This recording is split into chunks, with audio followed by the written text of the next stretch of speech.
Buenas tardes.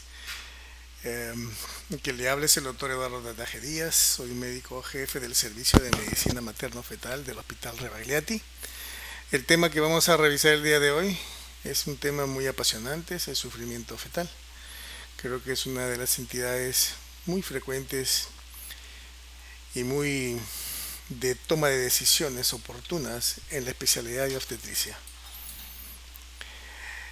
El sufrimiento fetal es un síndrome originado por una disminución del flujo sanguíneo fetal y ocasionando perturbaciones metabólicas que alteran su equilibrio ácido básico en el feto, trayendo por lo tanto consecuencias bastante serias en lo que se refiere al desarrollo y al pronóstico del feto. Existen dos tipos de sufrimiento fetal: el sufrimiento fetal crónico y el sufrimiento fetal agudo. Como ustedes entenderán, el sufrimiento fetal crónico es un estado en el cual afecta al feto durante casi toda la gestación. En cambio, el sufrimiento fetal agudo afecta y aparece generalmente en el feto como un accidente en el trabajo de parto. Estas dos entidades tienen su traducción clínica y en la que nosotros tenemos que tener mucha acuciosidad para de repente ponerlas en evidencia y tomar la decisión oportuna.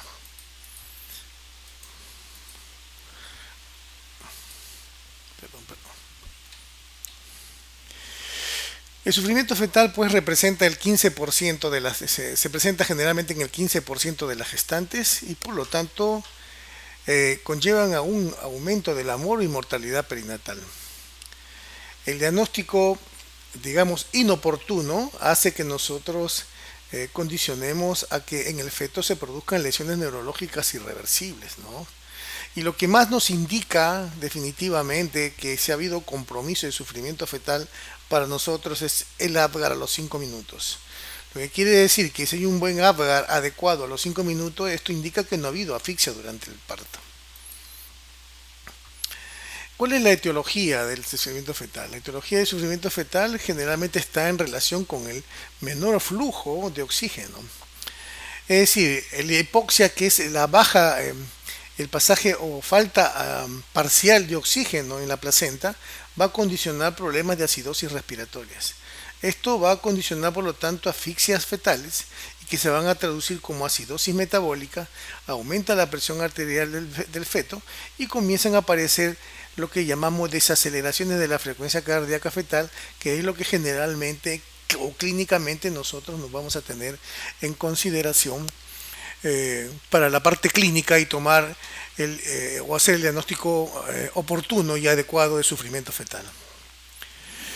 Estas son las causas de sufrimiento fetal. Hay un montón, como ustedes verán, hay ambientales, maternas, que van desde la anemia severa de la mamá, insuficiencias cardíacas, hipertensión arterial, insuficiencia respiratoria, diabetes, miren ustedes, alteraciones uterinas, como sobre todo las alteraciones funcionales de trabajo de parto, sobre todo aquellas que hacen hipersistolia o polisistolia en las pacientes con causas placentarias, donde generalmente la posmadurez de la placenta, algunas colágenospatías, el desprendimiento prematuro de placenta, el oligohidramnio severo, que generalmente lo asociamos con sufrimiento fetal crónico.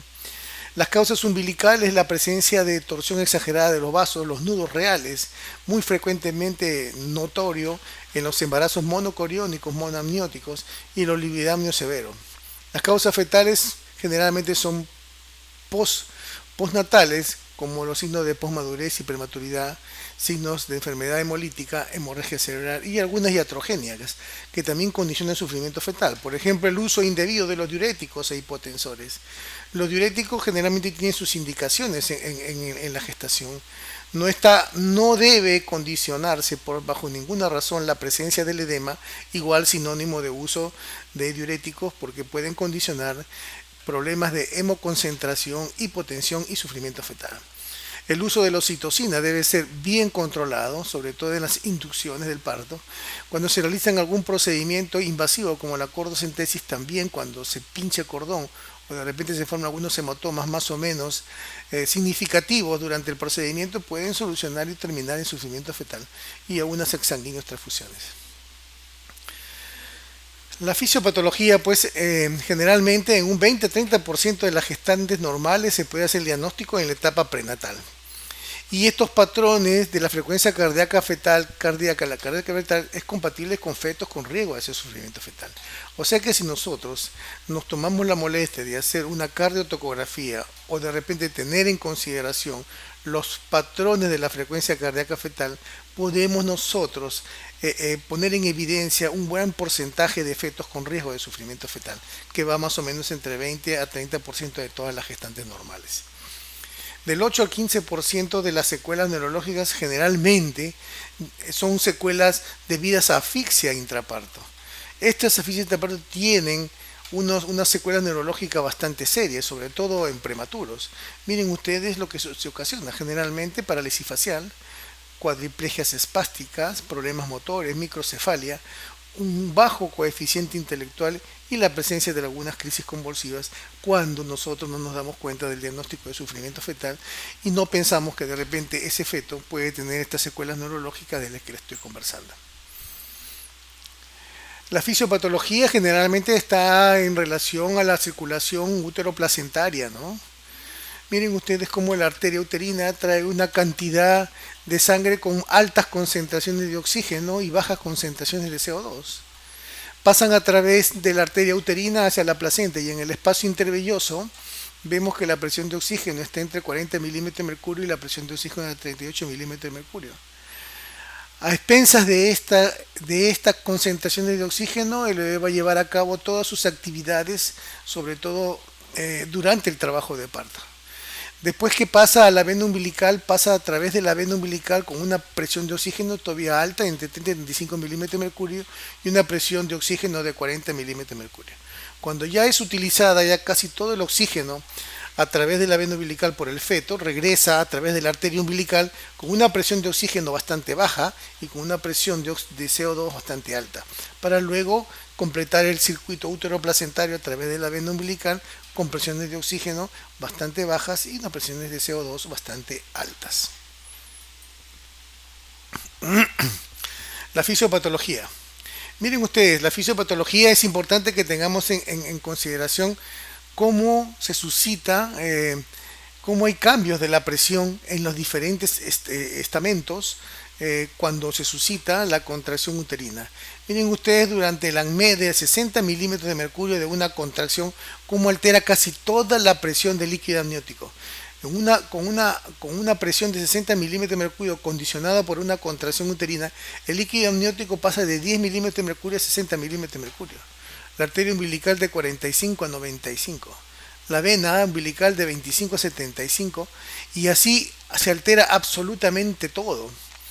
Esto es lo que generalmente se suscita como consecuencia de la contracción uterina, tomando como consideración un AME de 60 milímetros de mercurio de intensidad de la contracción uterina.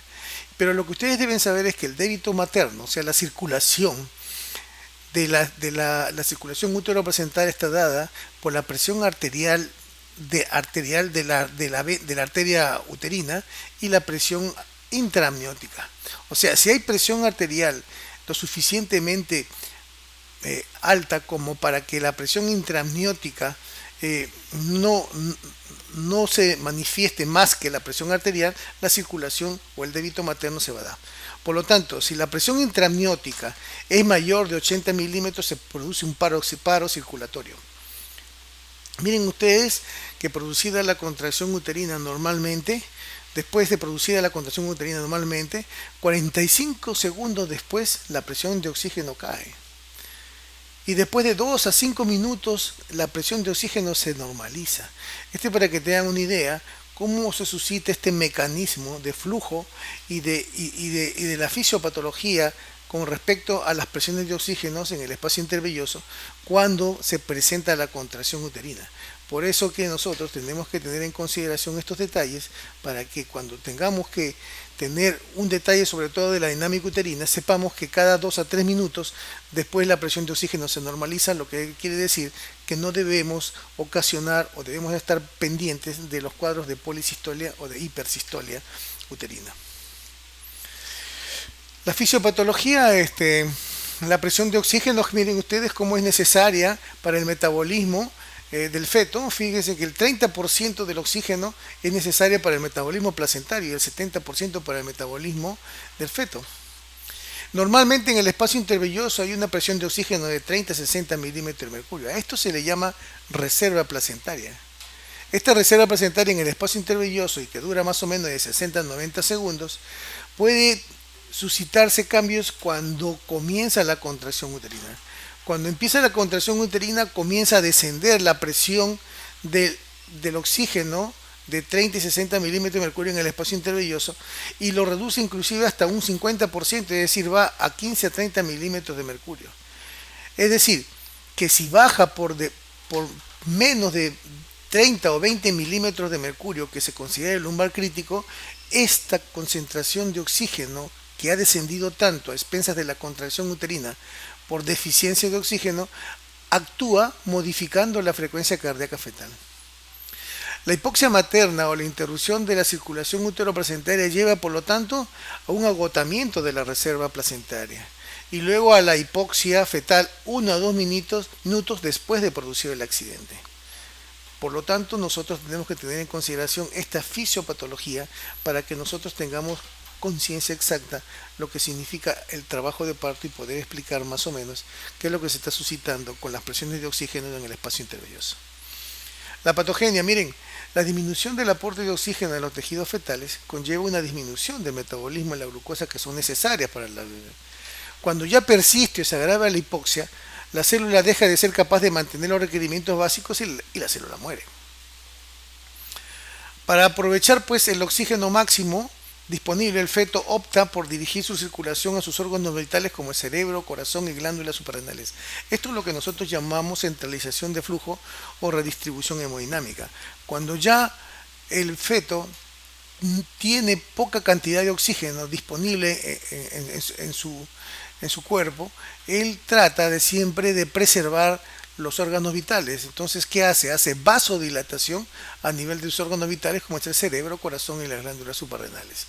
A esto es lo que nosotros le llamamos centralización de flujo, redistribución hemodinámica, muy importante y notoria cuando hacemos nosotros el estudio hemodinámico con estudio Doppler en todos los fetos cuando solicitamos una ecografía obstétrica o un Doppler obstétrico fetal. El empeoramiento cuando existe al margen de haber poco oxígeno y existe un empeoramiento de la hipoxia intestinal, causa un aumento de la motilidad y como consecuencia se presenta la eliminación del meconio al líquido amniótico. Al eliminarse el meconio al líquido amniótico comienza a colorar el líquido de un color verde, sin un signo indirecto de hipoxia fetal o de sufrimiento fetal, que nosotros casi lo tenemos muy en consideración en el punto de vista clínico cuando hacemos el diagnóstico clínico de sufrimiento fetal por la presencia de líquido amniótico verde. Por lo tanto, pues la degradación anaeróbica de la glucosa va seguido de lo que se llama una acidosis y son la acidosis fetal metabólica la que va a condicionar muchos cambios, sobre todo en la frecuencia cardíaca fetal y las características del trazado cardiotocográfico que más adelante lo vamos a ver. ¿Cómo se hace el diagnóstico de sufrimiento fetal? Generalmente se hace por un cuadro clínico. La sospecha clínica de insuficiencia uteroplacentaria es lo más importante. Lo que tenemos que hacer siempre es una muy buena historia clínica, porque bajo esa historia clínica nosotros podemos poner en evidencia algunos factores de riesgo, algunas pacientes de alto riesgo, de bajo riesgo, que pudieran con patologías anteriores o por algunas condiciones, como por ejemplo las primigestas juveniles, las primigestas añosas, las gestantes diabéticas, las pacientes con antecedentes de hipertensión inducida por el embarazo, pacientes con retardo de crecimiento intrauterino, pacientes con inmunización con RH, todas estas patologías que se ponen en evidencia exclusivamente con una buena historia clínica condicionan a que uno sospeche que podría, según la paciente o según la historia clínica, volver a presentar un cuadro parecido o un cuadro de insuficiencia uteroplacentaria que más tarde redunde en un signos o que redunde en un cuadro de sufrimiento fetal. En realidad, pues los signos y síntomas más importantes son para nosotros hacer el diagnóstico, la auscultación de la frecuencia cardíaca. Siempre en la auscultación de la frecuencia cardíaca es importante la taquicardia y más aún la bradicardia o la irregularidad de los latidos fetales. La presencia de meconio en el líquido amniótico definitivamente para nosotros, desde el punto de vista clínico, es un signo evidente de sufrimiento fetal, ya sea crónico o agudo. Y la presencia de la disminución de movimientos fetales indirectamente es otra manifestación de compromiso del bienestar fetal en los pacientes que tienen sufrimiento fetal. ¿Cuáles son los marcadores clínicos de insuficiencia uteroplacentaria que condicionan el sufrimiento fetal? Todos estos casos. En todos los pacientes que nosotros tengamos sufrimiento fetal intraparto, que hayan sido operadas por cesárea por sufrimiento fetal, que hayan tenido líquido hidráulico con un ILA menor de 5 centímetros, con un líquido amniótico meconal, con peso bajo al nacer, por debajo de percentil 10, y con un ABRA bajo al nacer, son signos clínicos que nos sugieren la presencia de insuficiencia uteroplacentaria. El diagnóstico del sufrimiento fetal, pues generalmente se hace por sospecha del cuadro clínico, y hemos dicho que la historia clínica es muy importante. Hay que examinar muy bien a la paciente, hacer un buen examen,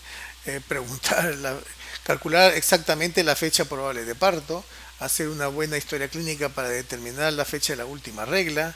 Si no hay eso, hay que buscar la posibilidad de una ecografía precoz para poder calcular con exactitud la fecha probable de parto.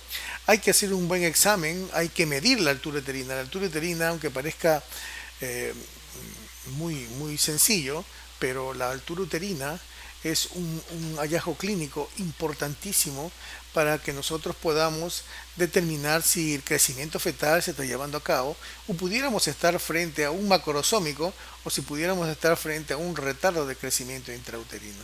Si vemos que la altura uterina no corresponde para la edad gestacional, podemos tranquilamente pensar que nos estuviera haciendo un problema de retardo de crecimiento uterino, y más aún de repente si encontramos durante el examen unos valores de la presión arterial que comprometen o que nos sugieran hipertensión inducida por el embarazo, tendríamos que ya pensar en la posibilidad de que pudiera haber un cuadro de sufrimiento fetal como consecuencia del retardo de crecimiento intrauterino por hipertensión inducida por el embarazo.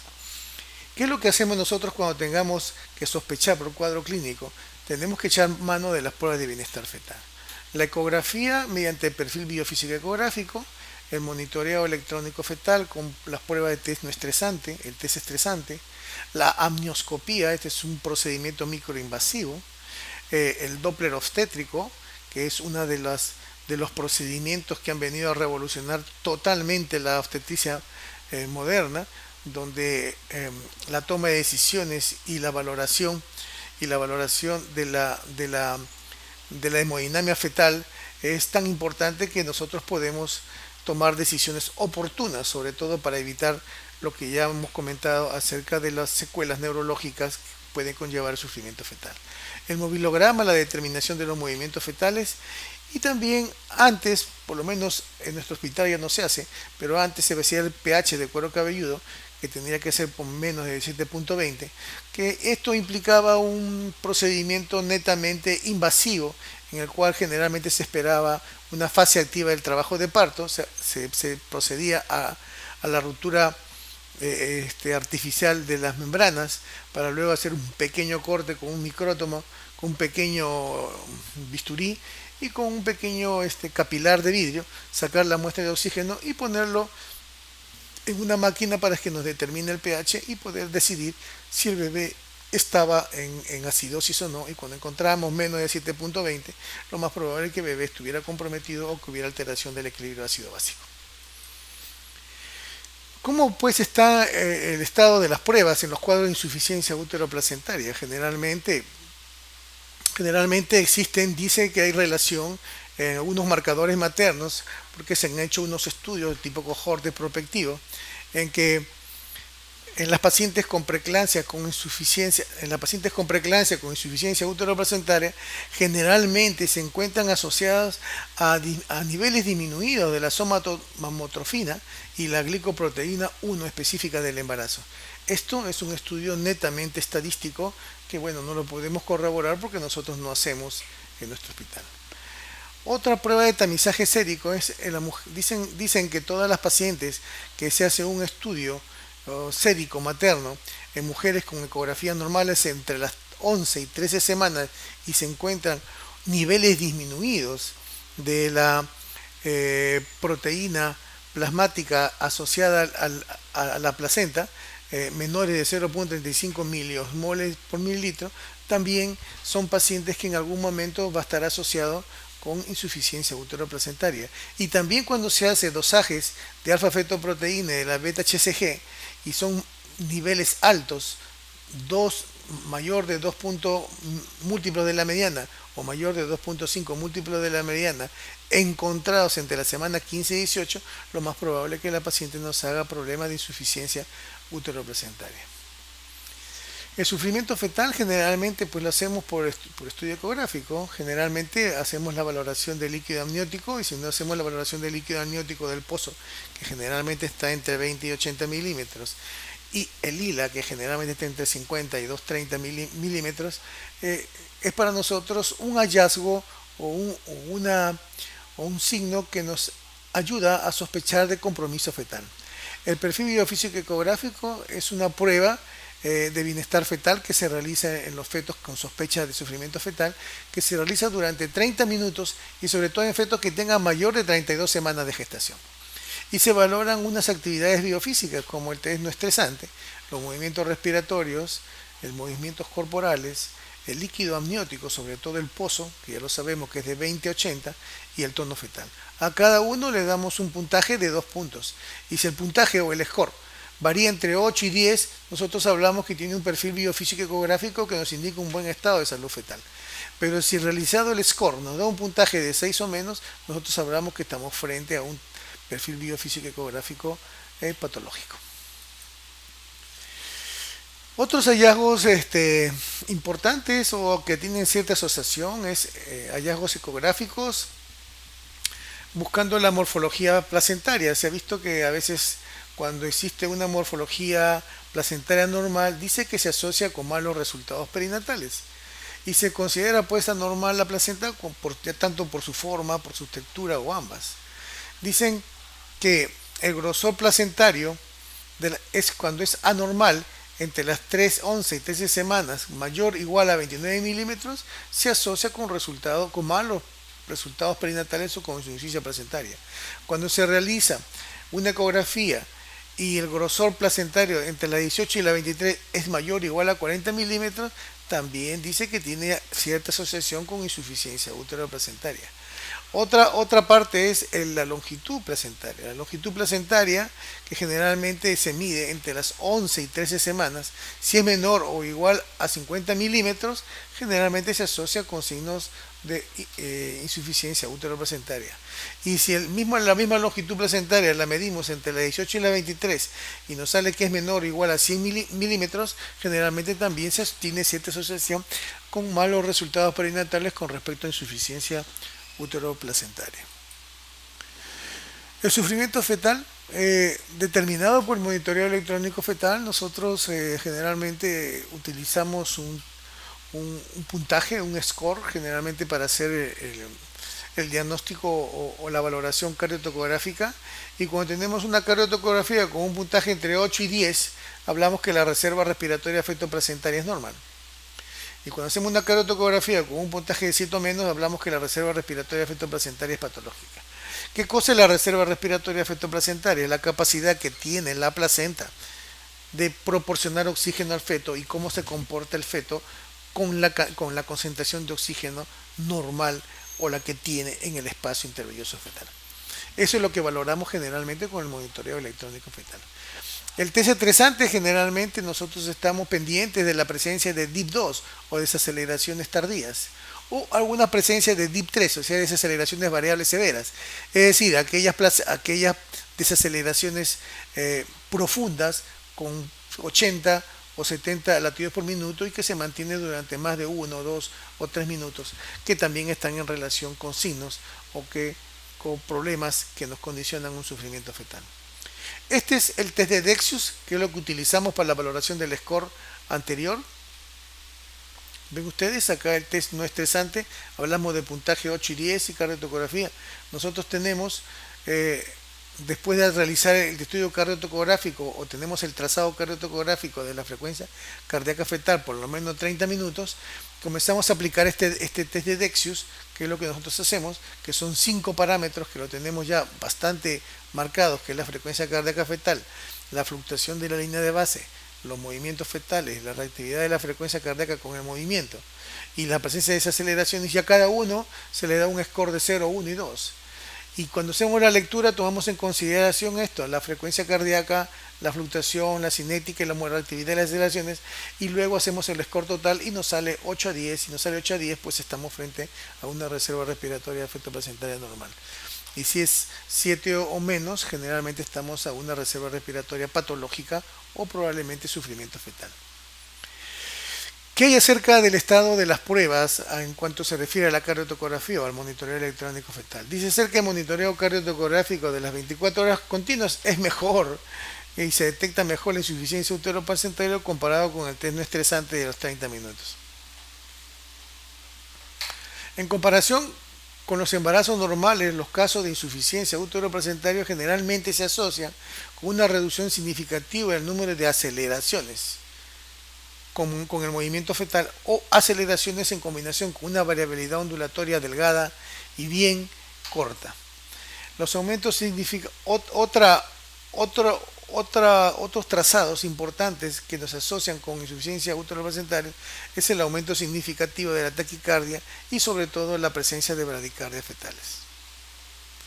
Este es un trazado cardiotocográfico que se trata de una gestante de 20 años, primigesta con 40 semanas, RH negativo, en el cual vemos la frecuencia cardíaca fetal con muy buena variabilidad, con los movimientos fetales, hay aceleración de la frecuencia cardíaca fetal y con las contracciones no se produce ningún tipo de desaceleración, lo que quiere decir que este bebé, si le aplicamos el score, probablemente está 9 o 10, lo que significa que su reserva respiratoria efectoplacentaria está normal y no hay compromiso fetal ni sufrimiento fetal. En cambio, miren ustedes, acá esta es una paciente de 24 años, según digesta nulípara, ¿no?, que tiene hipertensión inducida por el embarazo con 33 semanas y media de gestación. Miren la variabilidad, una línea muy corta, insignificante, y apenas comienzan a aparecer las contracciones, comienzan a presentarse algunas desaceleraciones tardías. Y estas aceleraciones tardías o DIP2 son las que nos indican de que definitivamente el bebé está con problemas de insuficiencia placentaria y por lo tanto signos indirectos o cardiotocográficos de sufrimiento fetal. Este es un esquema para de repente tener más claro lo que significa los DIP2, donde generalmente nosotros las aceleraciones tardías o DIP2 que se llama, generalmente está en relación con la presencia de las contracciones y lo que ocurre con la frecuencia cardíaca. Normalmente cuando empieza la contracción debe disminuir la frecuencia cardíaca. Cuando llega a la ANME de la contracción debe llegar a la ANME de la desaceleración de la frecuencia cardíaca. Cuando empieza a recuperar la contracción uterina, o sea, a relajarse el útero, generalmente la contracción, la frecuencia cardíaca debe recuperarse. Pero miren ustedes, acá empieza la contracción y sigue indiferente. Recién casi en el ANME de la contracción recién empieza a desacelerar. Lo cierto es que el útero está relajado, pero sigue cayendo la frecuencia cardíaca, lo que nos da lo que se llama la presencia de desaceleraciones tardías, y esto es lo que nosotros llamamos DIP2, y esto es con lo que soñamos todos los ginecobstetras para hacer el diagnóstico de sufrimiento fetal agudo. Otra prueba de bienestar fetal que nosotros echamos mano es la amnioscopía, que es un procedimiento microinvasivo que la idea es mirar a través del canal cervical, ¿no?, las características del líquido amniótico a través de la membrana, sobre todo que estén íntegras. Con este podemos tener la evidencia exacta si el líquido amniótico es claro, si es transparente, si es amarillo, si es verdoso, si es meconial. Entonces, si nosotros encontramos que hay un líquido verde, definitivamente lo podemos nosotros catalogar como un cuadro de sufrimiento fetal por amnioscopía. Lo que no debemos olvidar es que el valor de la amnioscopía generalmente son 3 horas. Es decir, si yo hago una amnioscopía a las 10 de la mañana y yo lo informo como líquido amniótico claro, no significa que este bebé se la va a pasar con líquido amniótico durante las siguientes 24 horas o los siguientes días.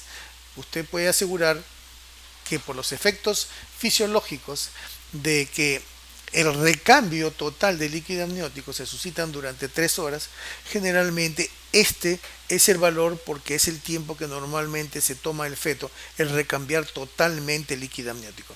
O sea, quiere decir que después de las 3 horas el líquido puede cambiar a ser amarillo, verde o meconial. ¿Entendido? El valor de la amnioscopía es solamente 3 horas. O sea, si usted hace la amnioscopía a las 10, a las 11, a las 12, hasta la 1, usted es responsable de que ese líquido amniótico sea de acuerdo a las características que usted ha encontrado cuando hizo el examen. Otro procedimiento importante que es el Doppler, que es una de las procedimientos ecográficos que ha revolucionado la medicina, sobre todo la medicina fetal y el bienestar fetal, eh, y la obstetricia moderna, nos sirve mucho para analizar el efecto de toda la disfunción placentaria en cuanto a la vascularización placentaria, la fetal, y nos sirve también para monitorizar las respuestas vasculares ante cuadros de hipoxia o anoxia. Este es un cuadro pequeño como para que vean ustedes la circulación fetal, que la debemos tener muy clara. La debemos tener muy clara porque esta es una circulación, pues una circulación fetal en condiciones normales, sin hipoxia. Generalmente esta es la placenta, por acá viene la vena umbilical que lleva una buena cantidad de sangre oxigenada y a través del ductus, que este es uno de los 3 chuns que tenemos en el feto, el primer chun es el ducto venoso, pone en comunicación con la arteria, con la vena cava inferior, y a través de la vena cava inferior y a través del segundo chun, que es el foramen oval, pasa a la aurícula izquierda, y la aurícula izquierda al ventrículo izquierdo, y del ventrículo izquierdo él sale a través de la aorta para enviar sangre con gran cantidad de oxígeno, sobre todo a nuestros centros eh, vitales, como es el cerebro, a través del tronco brachiocefálico, de la arteria carótida o de la subclavia. O sea que cuando viene la sangre procedente de la vena umbilical y llega directamente a la aurícula izquierda, al ventrículo izquierdo, sale por lo tanto sangre con grandes concentraciones de oxígeno para nosotros brindarle la mayor cantidad de oxígeno a nuestros signos vitales, en este caso nuestro cerebro. Y continuar por diferencia o por gradiente hasta la aorta descendente y luego con las ilíacas externas y luego con las venas umbilicales, ¿no? Y entrar al cordón umbilical y conformar lo que se llama el cordón umbilical. Esto es la circulación materna, perdón, la circulación fetal en condiciones normales, sin hipoxia. En cambio, la sangre venosa procedente de la cava superior y de la cava inferior pasa a la aurícula derecha y al ventrículo derecho y sale a través de la arteria pulmonar, ¿no? Para dar un 20% nomás a los campos pulmonares, y que a través del tercer chuns, que es el ducto arterioso, se comunique con la aorta descendente para que comience a venir por gradiente, por diferencia de gradiente, hacia la aorta abdominal descendente, y así continuar lo que normalmente ya tenemos una sangre baja en concentración de oxígeno. Y esto es lo que sucede después de que viene un problema de hipoxia. Cuando ya viene un problema de hipoxia, generalmente, ¿qué hacen los fetos? Después que, a pesar de que ya no dispone de gran cantidad de oxígeno y de persistir la hipoxia, él lo que trata es de preservar que funcione bien sus centros vitales. Entonces, sus centros vitales en este caso sería el cerebro, corazón, glándulas suprarrenales, vaso. Entonces, ¿qué hace? Hace vasodilatación cerebral con vasodilatación coronaria y vasodilatación en las glándulas suprarrenales. Y hace vasoconstricción de todo el resto de la circulación fetal. Por lo tanto, existe al haber un aumento al haber contracción de casi todo el resto de la circulación en el feto, condiciona un aumento en la resistencia de la arteria aorta descendente y comienza a tener el sentido normal por gradiente descendiente comienza a alterarse por la presencia del incremento de la resistencia. Y al incrementarse la sangre esta, que tiene menos concentración de oxígeno, comienza a regresionar a través de la aorta descendente, pasa a través del ductus arterioso y comienza a regresar hacia el ventrículo derecho, igual manera con la sangre procedente de los pulmones para llevar a cabo lo que se llama una sobrecarga ventricular derecha. Esta sobrecarga ventricular derecha va a tener una connotación y una traducción a través del ductus venoso, que es lo que estudiamos cuando ya se comienza a comprometer los flujos venosos. Comenzamos a buscar el ductus venoso y la información que nos brinda el ductus venoso es que de repente ya el compromiso de los flujos venosos se están comprometiendo y la paciente probablemente esté en acidosis.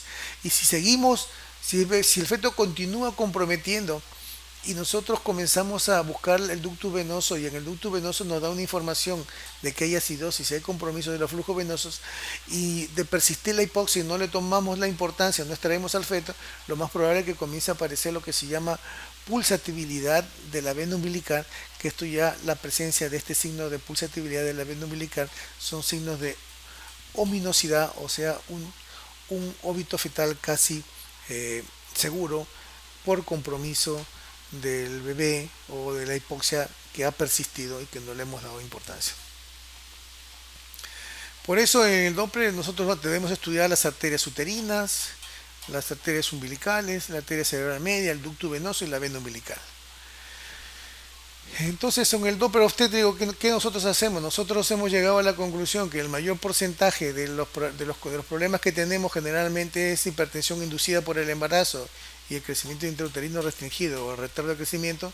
Consideramos que un Doppler anormal de la arteria umbilical determinada en etapa prenatal, o sea, un índice de pulsatibilidad promedio de las dos arterias mayor de 1.45 entre 22 y 23 semanas de gestación, hay un incremento del riesgo de mortalidad fetal o riesgo de presentar hipertensión inducida por el embarazo o retardo de crecimiento uterino.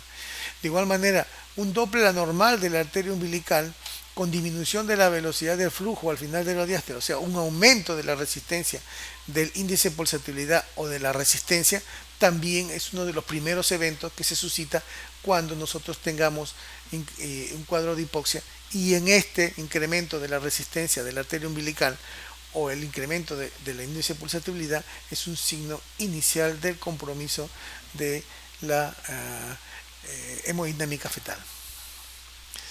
Para que vean ustedes algunos parámetros netamente técnicos sobre la obtención de la onda de la arteria umbilical. Generalmente lo buscamos hacia la fosa ilíaca derecha, con alguna técnica en especial. Generalmente la usamos cuando está cruzando la arteria ilíaca externa. Aquí vemos la arteria umbilical y es en este momento donde nosotros comenzamos a insonarla y conseguir las ondas de velocidad de flujo y poder estudiarla y determinar su índice de pulsatibilidad, tanto a la derecha, la arteria uterina derecha, como la arteria uterina izquierda. Y a veces nosotros sabemos que es mejor el promedio de ambas para que nosotros tengamos una buena referencia en cuanto a si esta paciente va a ser o no va a ser signos de hipertensión inducida por el embarazo o de retardo de crecimiento intrauterino.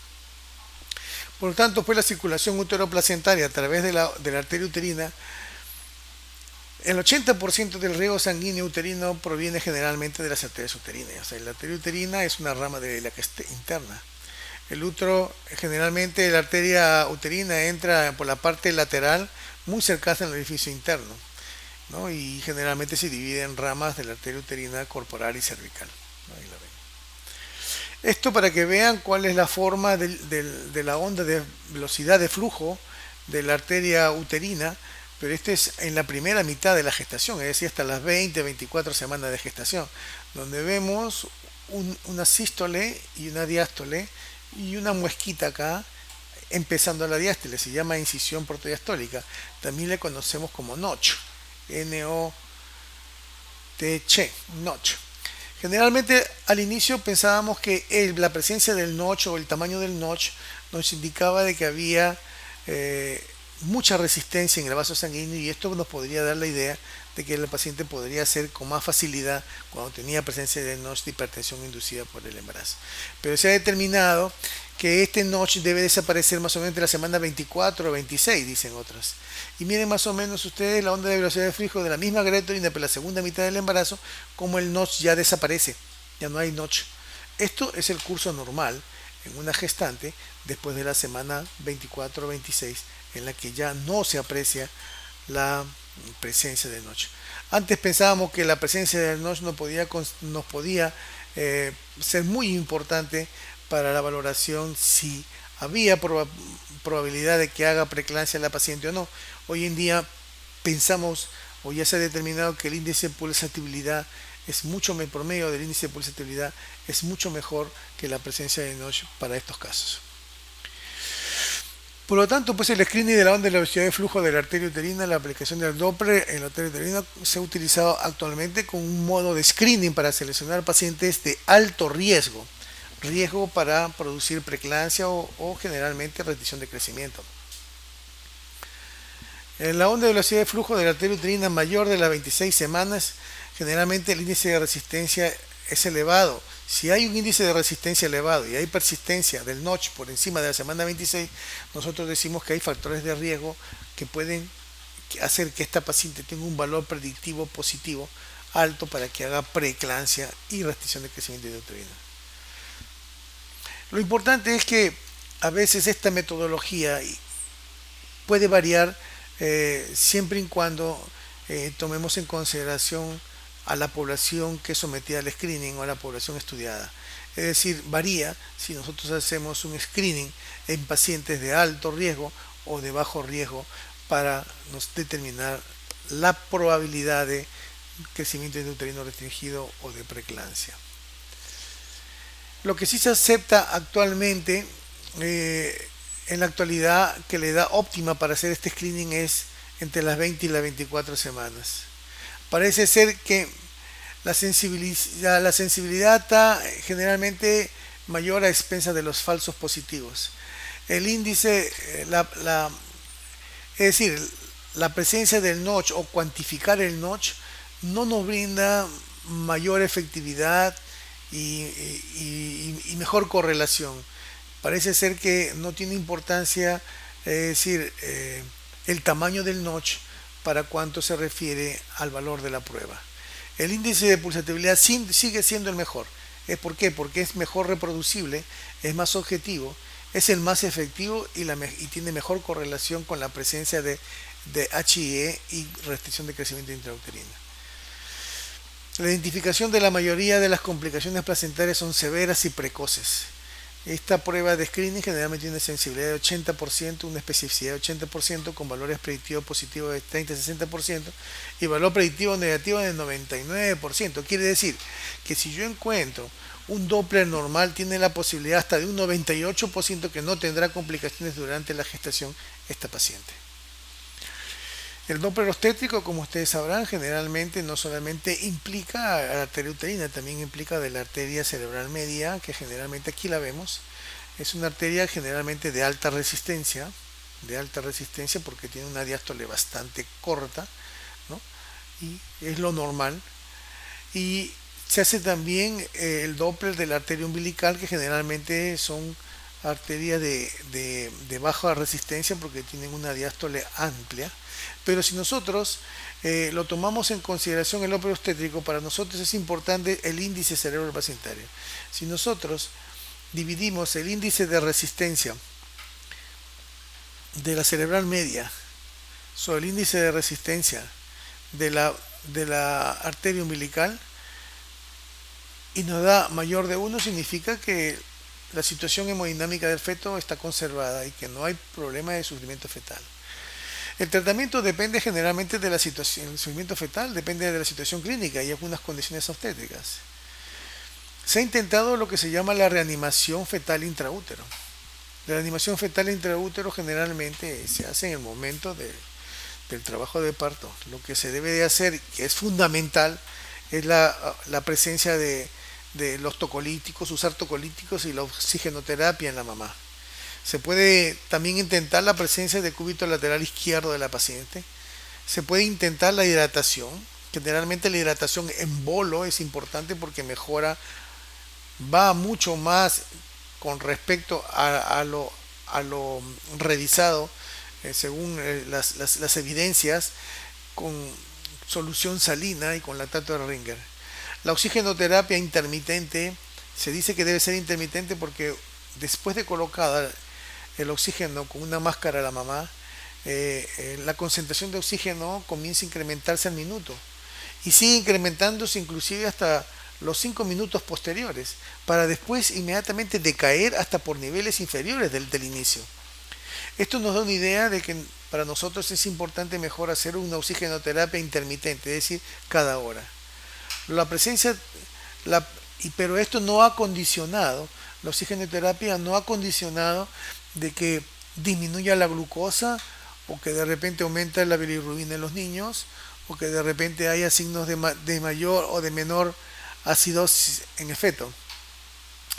De igual manera, los tocolíticos, usar útero inhibidores como la ritodrina, la oxiprenalina, la isoxuprina, pero esto tampoco el uso de los útero inhibidores en el momento de la reanimación fetal en los pacientes con diagnóstico de sufrimiento fetal signifique de que nos va a beneficiar en algo o nos va a solucionar el sufrimiento fetal. Lo que hace es que de repente pues se inhiban las contracciones y nos dé tiempo para que nosotros podamos ir tramitando sala de operaciones como para poder terminar la gestación de inmediato.